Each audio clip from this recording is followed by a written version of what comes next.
Bem, vamos iniciar a nossa aula de jogo e aposta com essa espetacular fadista portuguesa, que, aliás, é uma das vozes mais melodiosas de Portugal, e com a canção Sei Finalmente, que é a Gisela João. Vamos começar, então, com um cenário musical, a nossa última aula de contratos.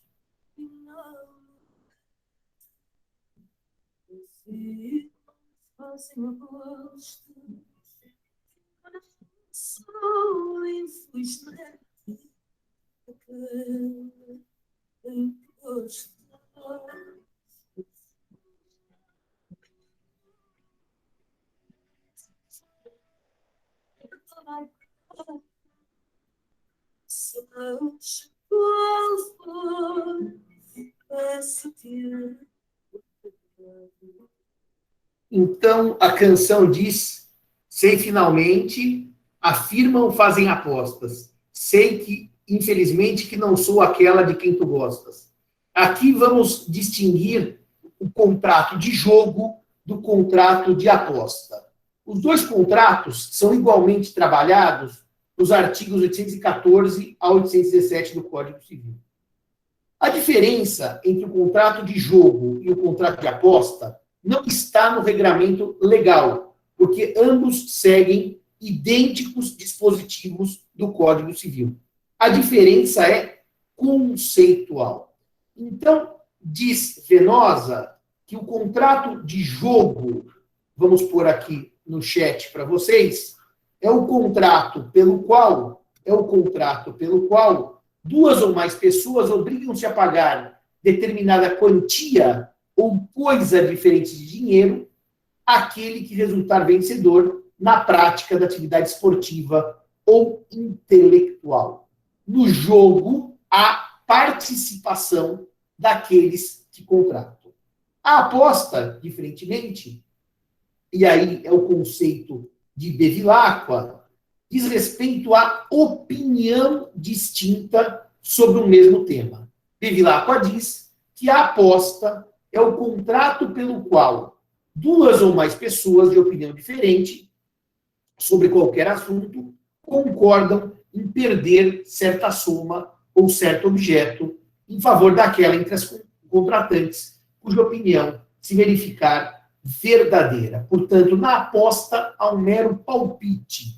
No jogo há uma participação física ou intelectual dos contratantes. Se o Cairala e a Bruna estiverem jogando pif-paf, coisa que a avó do Gomide fazia muito no interior de São Paulo, nessa hipótese eu disser, a Bruna ganha, o Gomide diz, o Cairala ganha, nós apostamos e o Cairala e a Bruna jogam. Os apostantes, literalmente, são palpiteiros, tá certo? Os contratos de jogo e aposta são contratos que têm a seguinte natureza jurídica.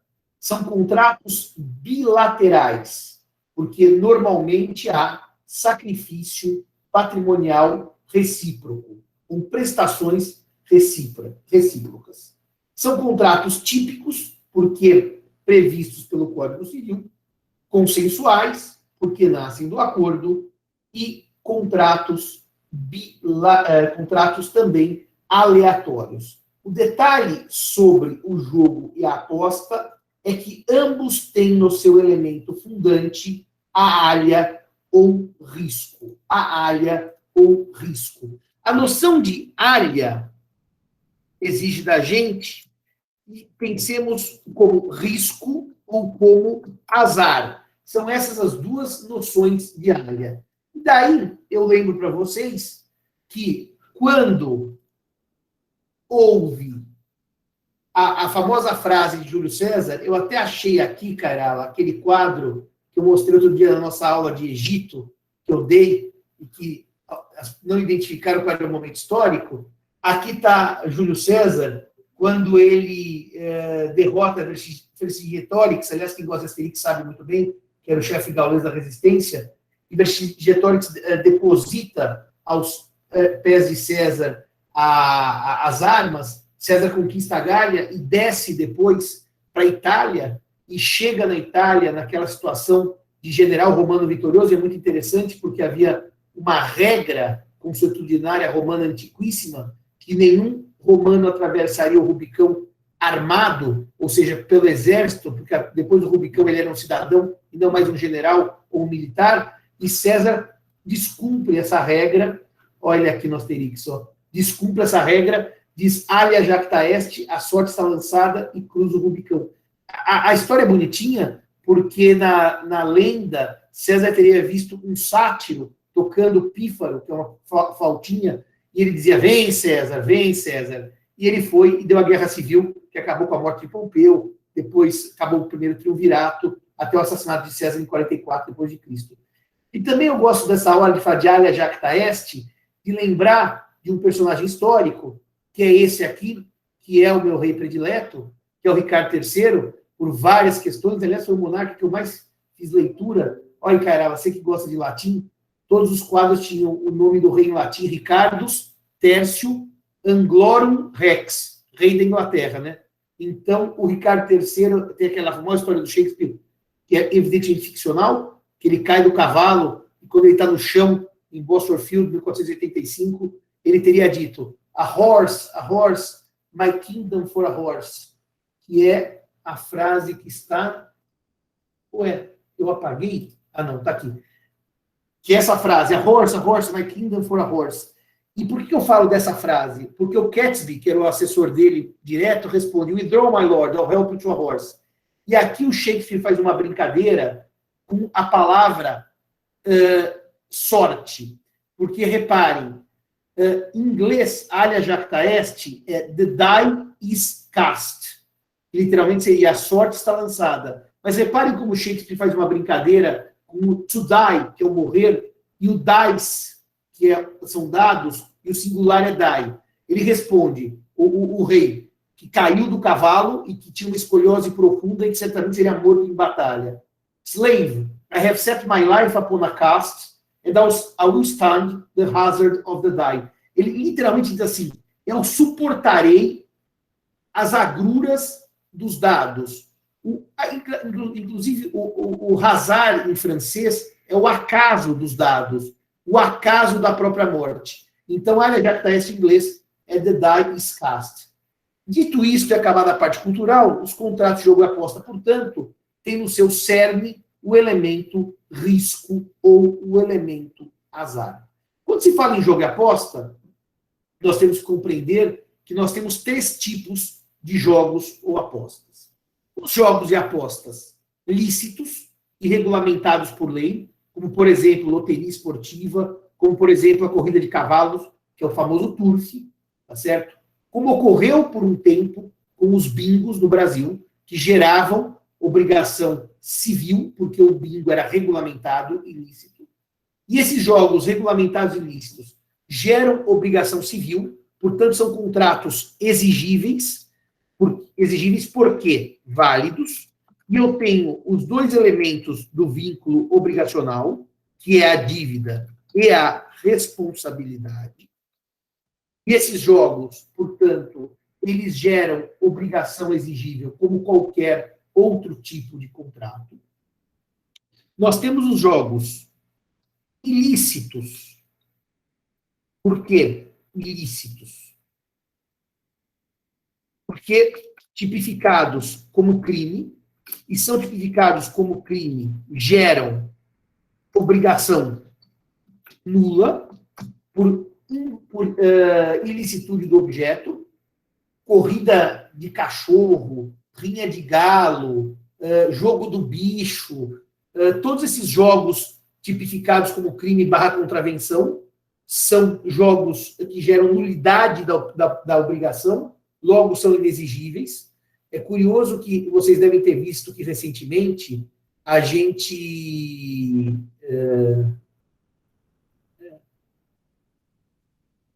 Você sabe, Carala, que na Espanha, azahar, que é a flor branca da laranjeira, você que é libanês, deu em árabe uma das maiores iguarias, que é o mazahar, que é aquele essência da flor de laranjeira, que a gente põe nos doces. Mas, para dizer para vocês que o objeto é ilícito, logo é ilícito o contrato, é nulo o contrato, recentemente foi um grande alarde que se debateu no judiciário o contrato com objeto ilícito da prestação de serviços sexuais de um garoto de programa com o cliente. Achei muito curioso esse debate, porque é uma coisa muito curiosa isso. Eu era um sujeito que disse a vida inteira, até pelo que você de ouvir o Gomide, tem bastante experiência em contratos, não de prestação de serviços sexuais, em contratos em geral, para deixar claro, senão pode parecer, pode ser dúbia a minha pergunta. Como você acha que contratar alguém, homem ou mulher, pouco importa, para serviço sexual, gera nulidade do contrato ou o contrato é válido? Você contrata, você em tese, claro, você é casado, faz o contrato, não paga, e vai ao judiciário, o loureiro julga o seu caso, por exemplo. Manda pagar ou não manda pagar? O que você acha, Gomide? É ilícito o objeto contratual? Bom dia, professor. Poxa, eu não me sinto muito confortável para responder essa indagação, até porque, como você disse, realmente me falta um pouco de experiência. Não consigo imaginar ali como é que é a prestação desse serviço. Mas eu vi o julgado, é bastante interessante, a gente até discutiu um pouco ali, né, academicamente, e eu entendi principalmente as ponderações ali que fez o, salvo engano, foi o Sniffer, né?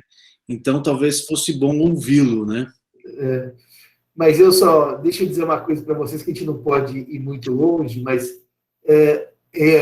eu tinha uma séria restrição com relação a prestações de serviços de cunho mais personalíssimo, como gestação e substituição remunerada, chamada barriga de aluguel, né, um termo popular, e que no Brasil há um consenso, não pode, porque o Conselho Federal de Medicina proíbe. Mas vocês sabem que ouvindo o Araújo é o Fernando Araújo, né, em Portugal, meu grande amigo, aliás, estou com uma saudade dele, das caminhadas, João Pedro, por Lisboa. Mas o Araújo fez várias ponderações sobre isso, e eu acabei convencido de que é preciso uma releitura, sabe? Dessas impossibilidades jurídicas por nulidade. Até porque hoje vendem-se tantos serviços que gestação, eventualmente, seria mais um serviço. É uma reflexão e de cunho sexual idem. Já foi exemplo do Silvio Rodrigues, se você loca uma casa e a locação é para um prostíbulo, né? A casa de tolerância, como diziam os antigos, e seria nulidade do objeto. Se o seu trabalho, por exemplo, se o garçom que trabalha num prostíbulo pode pedir vínculo empregatício ou ele participa da ilicitude da atividade. Mas o seu trabalho, nesse ponto, bateu o martelo de que, efetivamente, o garçom é garçom, ele não pratica sexo com os clientes, portanto, ele pode cobrar verbas trabalhistas como vínculo. Mas é muito interessante, porque eu acho que está havendo uma releitura, inclusive para se admitir a prostituição como profissão regulamentada. Então, me parece que esses temas hoje são revisitados. Mas, com relação ao jogo, não tem conversa. O jogo que é crime é ilícito, o objeto é nulo, e o objeto é ilícito e o contrato é nulo. Por outro lado, há também os chamados jogos que não são nem regulamentados e nem ilícitos. Ficam no campo da não regulamentação, simplesmente.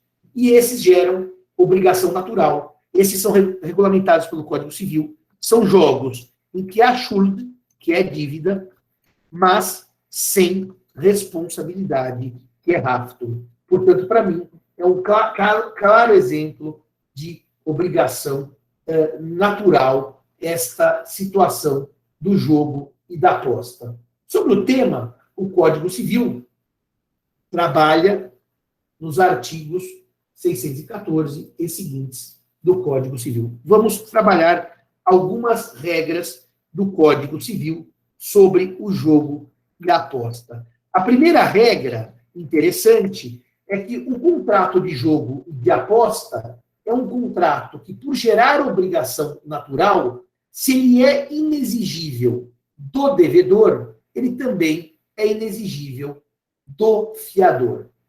O Código vai dizer, no artigo 814, o seguinte: as dívidas de jogo ou de aposta, não obrigam o pagamento, mas não se pode recobrar a quantia que voluntariamente se pagou. É própria das obrigações naturais que, se eu voluntariamente pago, eu não posso pedir de volta, porque há dívida, mas não há responsabilidade. A primeira parte do 814 confirma que o jogo e a aposta geram obrigação natural e não obrigação civil. E só diz a lei que se foi ganha por dolo quer dizer, houve um logro, uma forma de ludibriar quem perdeu, esse poderia pedir de volta. É interessante, porque aqui não é o dolo como vício do consentimento que me leva a contratar, é o dolo como astúcia, como ardil, como manobra para me enganar. E daí, evidentemente, fere um caráter ético do sistema. Eu não perdi, eu fui perdido pela astúcia alheia. Então eu posso pedir de volta.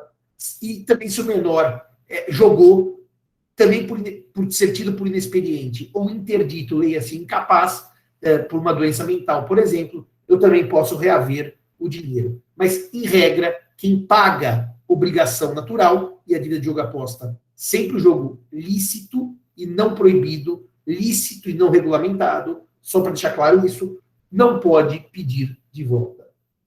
Reparem que o parágrafo 1º, ele vai dizer que não admite fiança ou novação em dívida de jogo. Que não admite fiança ou novação em dívida de jogo. Essa é uma regra que evita que eu tente transformar em civil uma obrigação que é natural. Vamos imaginar, então, que eu estou jogando pif-paf com o Alexandre Gomide e a gente aposta R$50.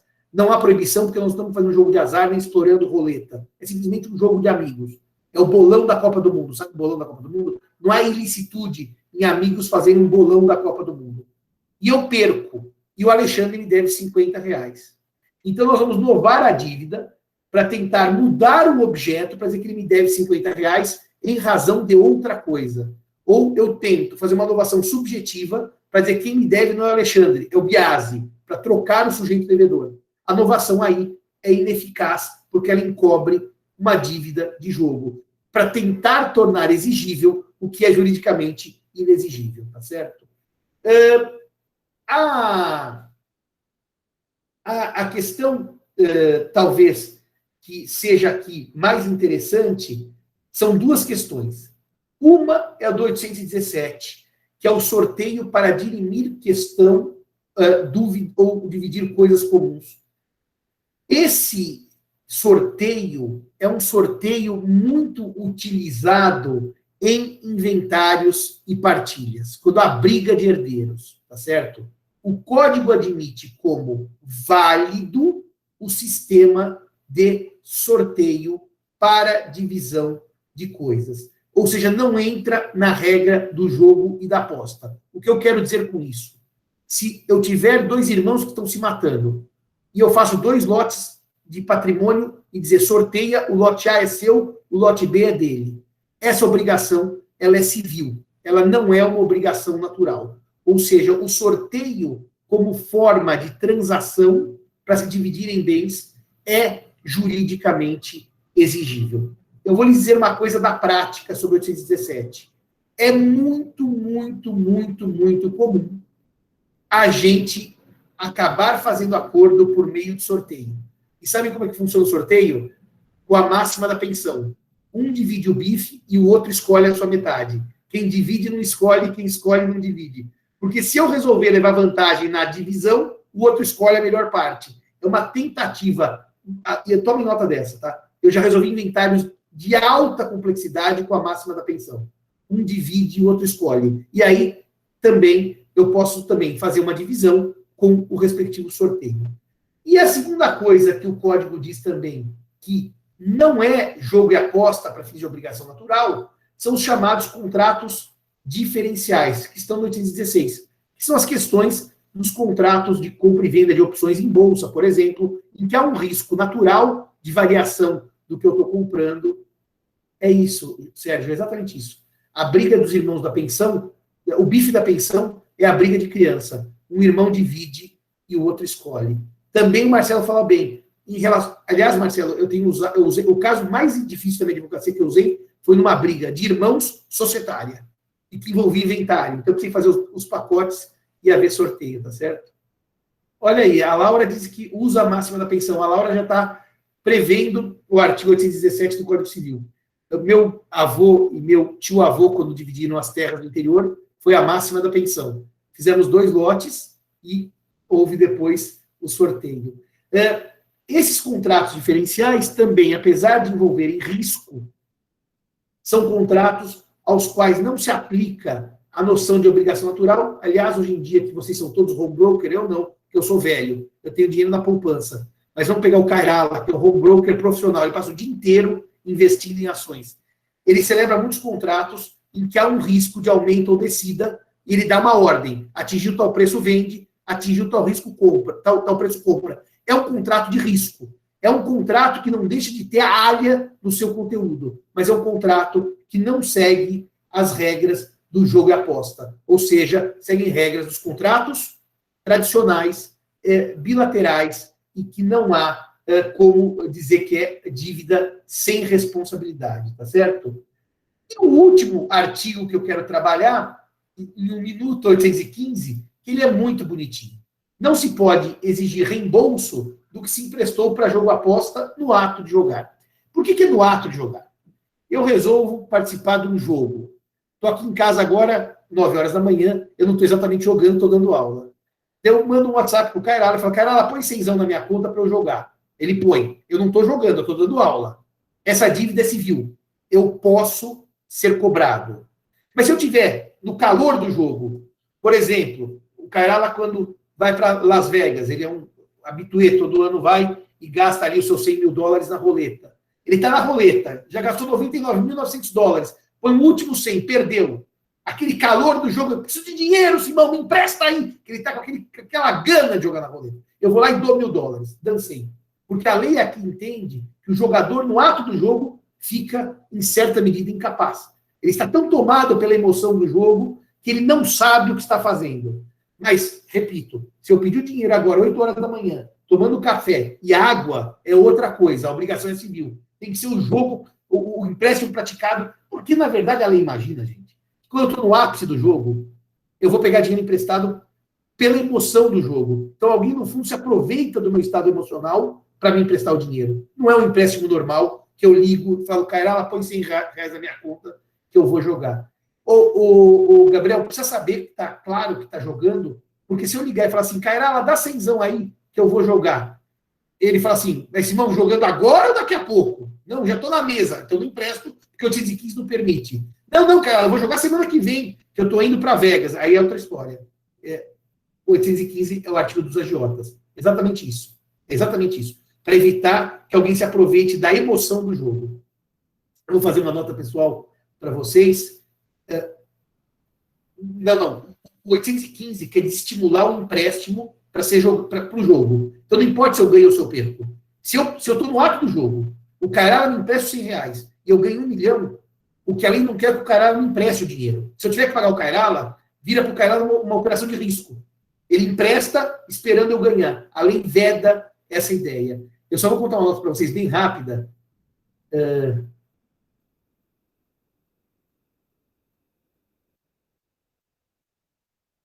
O 814, ele trata das dívidas de jogos que não obrigam pagamento, que são jogos lícitos ao base, mas não regulamentados. Lícitos e não regulamentados, que é a aposta entre amigos do bolão. Então, se eu ganho o bolão, o gestor do bolão, em tese, não é obrigado a me pagar, porque a obrigação é natural. Agora, se eu ganho a corrida de cavalo no jockey, o jockey me paga, porque a obrigação é civil. Deixa eu só fazer uma nota para vocês. Então, eu já vou responder ao João, mas deixa eu só fazer uma nota para vocês. Eu, uma vez, fui convidado para dar uma palestra num navio.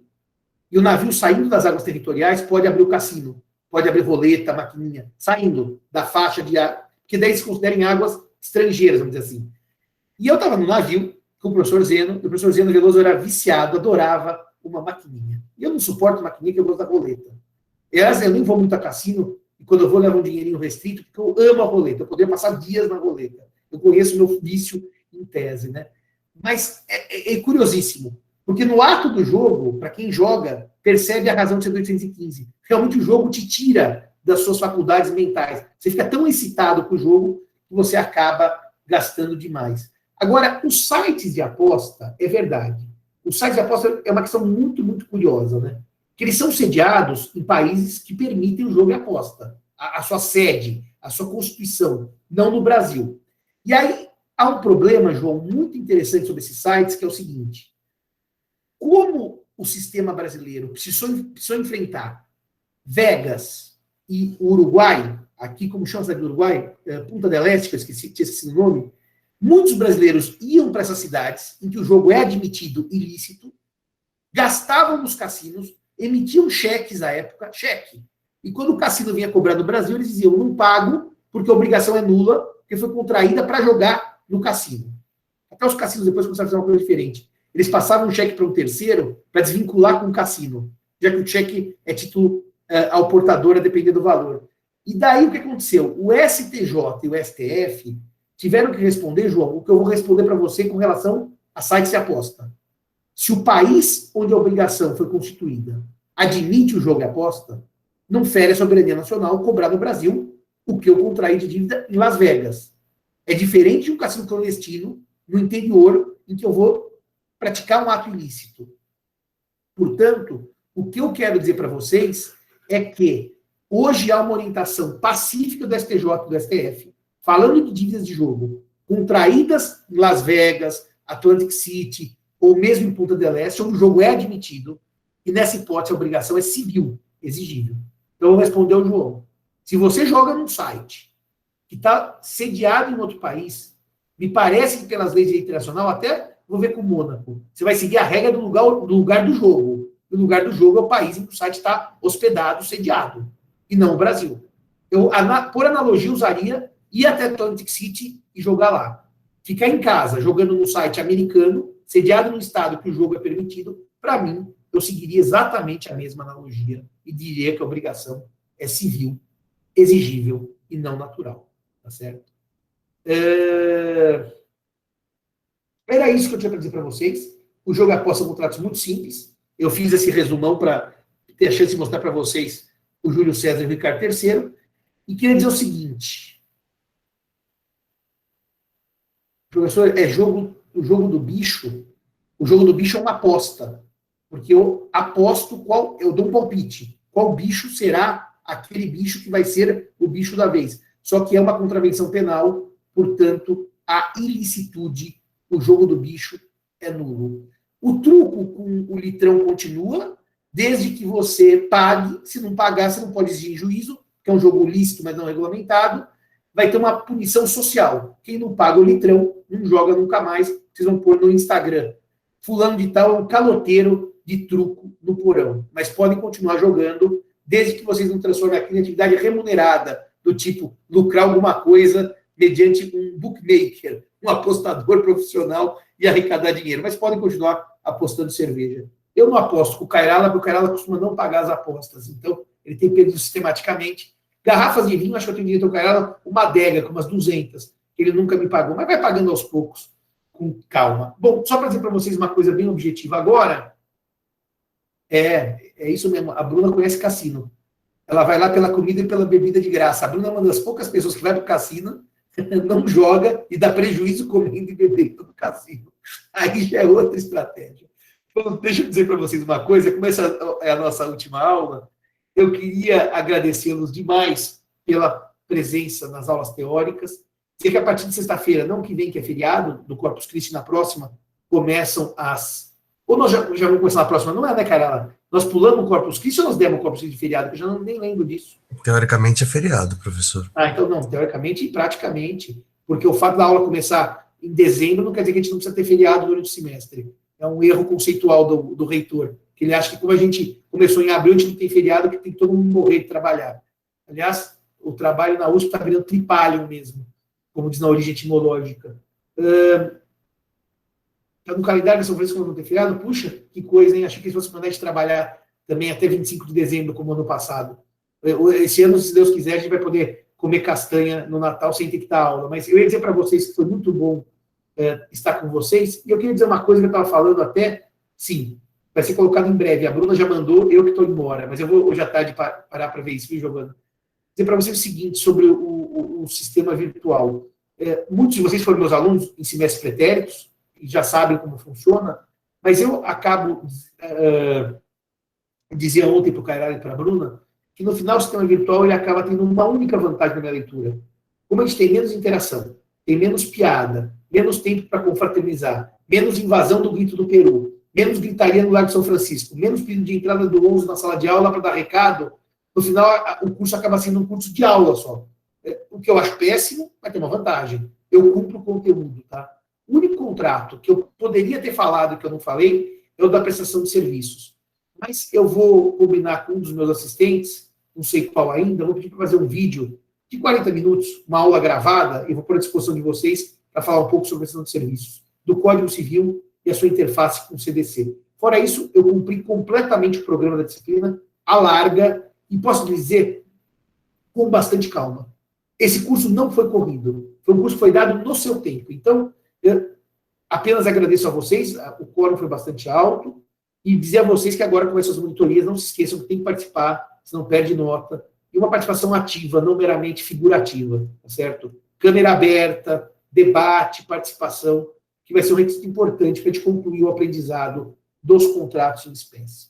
Eu tinha escolhido, o semestre que vem, prosseguir na matéria contratual, mas por uma questão departamental, houve um pedido de um colega para ficar com as matérias contratuais. E no final, quando eu me vi, eu tinha como opção dar uma aula de uma matéria que eu gosto demais, que agora é uma optativa, que chama Direito das Sucessões. Optativa não, vamos lá. É uma matéria da grade antiga, que é Direito das Sucessões. Sucessão completa, a legítima testamentária. Então, eu vou dar... Agora é só monitoria, Lucas. Agora começam as monitorias. Vai ser aquela grande revisão contratual que eu vou fazer com vocês nos aspectos teóricos e práticos, tá? São casos, conceitos e cláusulas contratuais. Eu quero que vocês redigam ou pelo menos compreendam a redação de cláusulas contratuais. E semestre que vem, então, eu vou dar direito às sucessões, a matéria antiga, que compreende a sucessão legítima, a testamentária e inventário e partilha. Era a grande sucessão. Obrigado a todos e todas por estarem aqui conosco. Obrigado pela amizade. Obrigado novamente pela gentileza, pela fidalguia de todos e todas. E espero que vocês tenham curtido a matéria teórica, tanto quanto eu também curti. Eu não sei, Laura, se vocês podem fazer sessões, mas vocês vejam lá que eu vou dar sessão de manhã e reprise gravada à noite. Obrigado mesmo a todos e todas. Obrigado pelo carinho, pela amizade. E que um dia a gente consiga voltar para a sala de aula, pelo menos para poder abraçá-los, tá certo? Fisicamente. A única aula que faz acordar 7 horas. Obrigado. Gente, beijo a todos e beijo a todas. Até uma próxima, se Deus quiser, viu?